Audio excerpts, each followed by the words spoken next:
Hello everyone and welcome back to AI Tools Research Channel. I am your host, Zeb Bhatti, and the topic of this video is Generative AI's Evolution, a deep dive into history and innovation. In the breathtaking world of AI technology, where innovation constantly redefines what's possible, one marvel stands out, capturing the imagination of scientists, artists, and creators alike. And that marvel is generative AI. Though often regarded as a product of our time, the seeds of generative AI were sown many years ago, nurtured by some of the most brilliant minds in the field. From the pioneering thoughts of Alan Turing to the intricate neural networks of today, the astonishing evolution of generative AI technology is in fact now shaping our future. So we'll start the timeline beginning with the year 1932 and identify progress over time, specifically in inventions and innovations that led to today's powerful and explosive generative artificial intelligence. First, let us go over what generative AI is. Generative AI is artificial intelligence that can create new content, such as text, images, audio, video, and 3D models. It is capable of producing highly realistic and complex content that mimics human creativity by just reading simple prompts. The first step can be traced to 1932. That year, George Rooney invented a machine which he called the mechanical brain to translate between languages on a mechanical computer encoded onto punch cards. In 1957, linguist Noam Chomsky published Syntactic Structures, which described grammatical rules for parsing and generating natural language sentences. In 1966, MIT professor Joseph Weizenbaum created the first chatbot that he called Eliza. The chatbot simulated conversations with a psychotherapist. In 1968, computer science professor Terry Winograd created Shardlu, the first multimodal AI that could manipulate and reason out a world of blocks according to instructions from a user. In 1970, backpropagation was proposed in a paper by Seppo Linnainmaa, a Finnish master student. Backpropagation is a process involved in training a neural network. It involves taking the error rate of a forward propagation and feeding this loss backward through the neural network layers to fine-tune the weights. Backpropagation is the essence of neural net training. In 1974, Paul Werbos used the backpropagation technique proposed by Seppo Linnainmaa back in 1970 to train neural networks.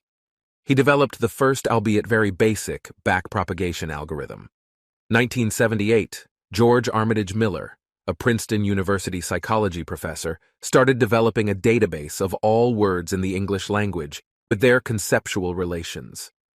1980, Michael Toy and Glenn Wichman developed the Unix-based Game Rogue, which used procedural content generation to dynamically generate new game levels. A few years later in 1985, some interesting and important developments happened. First, AI computer scientist and philosopher Judea Pearl introduced Bayesian networks causal analysis, which provided statistical techniques for representing uncertainty that led to methods for generating content in a specific style, tone, or length. Also, the WordNet project began by a team of psychologists and linguists at Princeton University, led by psychology professor George Armitage Miller. WordNet is a lexical database of English, organized around the concept of synsets, which are sets of words that have the same meaning. Synsets are linked together by semantic relations, such as synonymy, hyponymy, and antonymy. Then, in that year, a British-Canadian cognitive psychologist and computer scientist, Geoffrey Hinton, developed Boltzmann machines along with Terry Sinowski. They published their findings in a paper titled A Learning Algorithm for Boltzmann Machines. Boltzmann machines are a type of probabilistic graphical model that can be used for a variety of tasks, including image recognition, natural language processing, and machine translation. In 1986, Geoffrey Hinton and his colleagues David Rumelhart and Ronald Williams published a paper in Nature titled Learning Representations by Backpropagating Errors. This paper laid out the backpropagation algorithm in detail and showed how it could be used to train artificial neural networks to solve a variety of problems. Also in that same year, Michael Irwin Jordan laid the foundation for the modern use of recurrent neural networks, RNs, with the publication of Serial Order, a parallel distributed processing approach. In 1989, Jan LeCun, Yoshua Bengio, and Patrick Hafner demonstrated how convolutional neural networks, CNNs, can be used to recognize images. In 1992, the first version of WordNet was released. WordNet became a valuable resource for natural language processing, NLP tasks, such as machine translation, text summarization, and information retrieval. WordNet began to be also used in a variety of other applications, such as educational software and word games. At the end of the 20th century, in 2000, University of Montreal researchers published a neural probabilistic language model, which suggested a method to model language using feed-forward neural networks. In 2006, a Chinese-American data scientist, Dr. Fei Li, started development of the ImageNet database, which laid the foundation for visual object recognition. 3 years later, in 2009, ImageNet was released as a large-scale image dataset of approximately 14 million labeled images. The dataset contains millions of images across thousands of different object categories. ImageNet dataset has been instrumental in advancing the field of computer vision, particularly in the development and evaluation of CNN and deep learning models. In 2011, Apple released Siri, a voice-powered personal assistant that can generate responses and take actions in response to voice requests. In 2012, Alex Krzyzewski designed the AlexNet architecture. CNN stands for Convolutional Neural Network. This development pioneered a new way of automatically training neural networks that take advantage of recent GPU advances. In 2013, Google researcher Thomas Mikolov and his colleagues introduced Word2, VEX, to identify semantic relationships between words automatically. 2014 gave rise to GANs. Research scientist Ian Goodfellow developed Generative Adversarial Networks, or GANs, which pit two neural networks against each other to generate increasingly realistic content. Also in the same year, Diederik Kingma and Max Welling introduced variational autoencoders, or VAEs, to generate images, videos, and text. In 2015, Stanford researchers published their work on diffusion models in the paper Deep Unsupervised Learning Using Non-Equilibrium Thermodynamics. The technique provided a way to reverse engineer the process of adding noise to a final image. Gaussian noise is a type of random noise to help the diffusion model learn to generate new data that is similar to the training data, even when the input is not perfect. 2 years later, in 2017, Google researchers developed the concept of transformers in the seminal paper Attention is All You Need, inspiring subsequent research into AI tools that could automatically parse unlabeled text into large language models, LLMs. In LLMs, labels are used to train the model to understand the meaning of text. The model learns to associate certain tokens with certain labels, and this allows it to understand the relationships between words and phrases. Tokens are the basic units of text that LLMs can understand. They can be individual words, punctuation marks, or even emojis.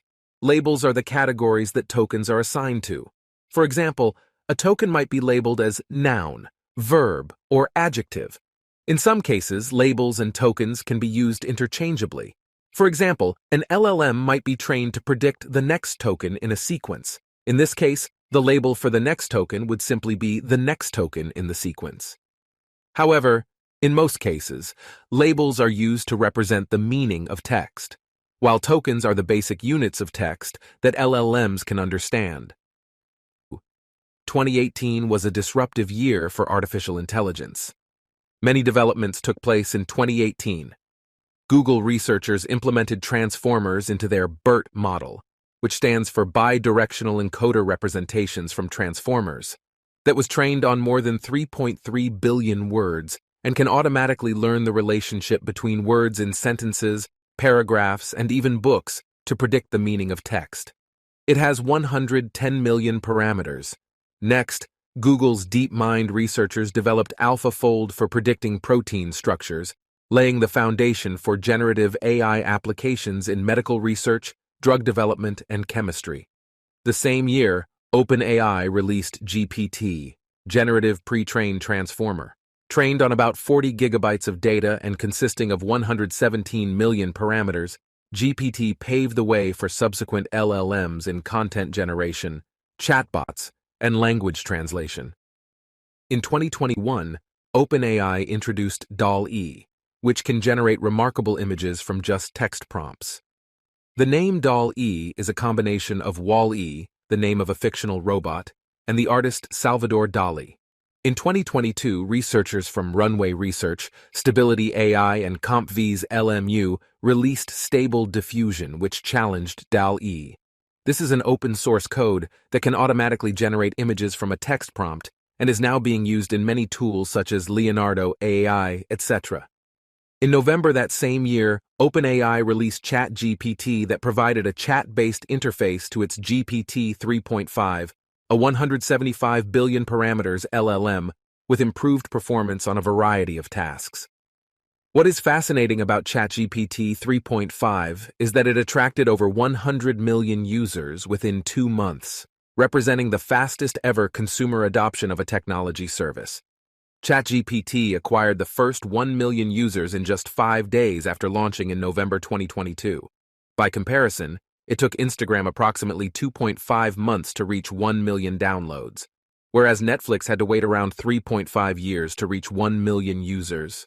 Now we enter 2023. The year 2023 will go in history, the rise of generative AI. Here are some massive LLMs that have been released so far in 2023, and we still have 6 months left to go for the year to end. First, Microsoft integrated a version of ChatGPT into its Bing search engine. Google quickly followed with plans to release the Bard chat service based on its LaMDA engine. LaMDA is short for Language Model for Dialogue Applications. In February 2023, Meta AI launched Llama, their large language model with 13 billion parameters. OpenAI's released GPT-4. This is one of the most powerful LLMs available today. It has 175 billion parameters and can be used for a variety of tasks, including generating text, translating languages, writing different kinds of creative content, question answering, summarization, and even computer code generation. Google launched Palm 2, which is another powerful LLM with 540 billion parameters. It can perform a wide range of tasks that rival OpenAI's GPT-4. Then Claude 2 LLM was launched by Anthropic. This company is backed by Google. Claude 2 is massive and has 175 billion parameters. New AI startups were not far behind. Cohere, a company founded by former Google employees, launched Cohere LLM that has 137 billion parameters. These are just a few of the massive LLMs that have been released in 2023. There are many other companies focusing on generative video and audio models. Runway Research and Pixart AI Research are among the leaders. 2023 also witnessed the first battle between incumbent image repositories and generative AI. Getty Images and a group of artists separately sued several companies that implemented Stable Diffusion for copyright infringement, and with this, the controversy over detecting AI-generated content has heated up. We hope you enjoyed this journey. The best is yet to come in generative artificial intelligence. We are living in an exciting era, and lines between fiction and reality keep blurring with each new advancement in generative AI. Thank you for watching, and if you found this video helpful, remember to like, comment, and subscribe for more insights into the world of AI.